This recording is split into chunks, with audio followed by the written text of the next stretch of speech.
స్థానికంగా local leader. ఇప్పుడు మనము టీఆర్ఎస్లో ఉన్నాము. మేము మంచం మీద పండుకున్నాం. అప్పుడే పండుకొని ఇంకా నిద్రపోలేదు. పండుకోగానే మంచం మీద పండుకొని ఒక 10 నిమిషాలు కూడా కాలేదు. అదే టైం లోపట మాకు బాంబ్ బ్లాస్ట్ అయినట్లు అక్కడ జగతిగుట్టలో అంతా బండలు ఉంటాయి కదా, బండలు పలగొడుతుంటే వడ్డేరోళ్ళు బ్లాస్ట్ మందులు పెట్టి పలగొడతారు చూడు, ఆ టైప్లో మాకు పెద్ద సౌండ్ వచ్చింది. ఆ సౌండ్ని చూసి మేము పక్క ఇంట్లో వాళ్ళ దగ్గర ఏమన్నా గ్యాస్ సిలిండర్ కింద పేలిందా అని అనుకోవడం జరిగింది. మేము మా భార్యాభర్తలు ఇద్దరు చర్చ చేసుకోవడం జరిగింది. తర్వాత వరకు ఏం లేదు, ఎక్కడ లేదు అని చెప్పేసి ఇదేంటబ్బా అని చెప్పేసి మేమందరము భయభ్రాంతులకు గురి అయిపోయిన తర్వాత బయటికి వచ్చినాం.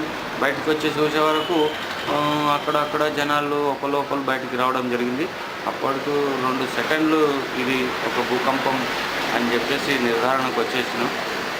జనాలు కూడా వచ్చేసి భయభ్రాంతులకు గురి అయ్యి అందరూ విధిలో వచ్చి నిలబడి జరగడం. అప్పుడు నేను అందరినీ తోటి చూసి ఇది భూకంపమే అని చెప్పేసి అందరికి చెప్పడం జరిగింది. ఈ విధంగా భయభ్రాంతులకు గురి అయినటువంటి ఒక ప్రజలను ఈ పాపిరెడ్డి నగర్, జగద్గిరిగుట్ట పరిసర ప్రాంతంలో పాపిరెడ్డి నగర్, రంగారెడ్డి నగర్ ఈ యొక్క ప్రాంతంలోనే ఇది రావడం జరిగింది.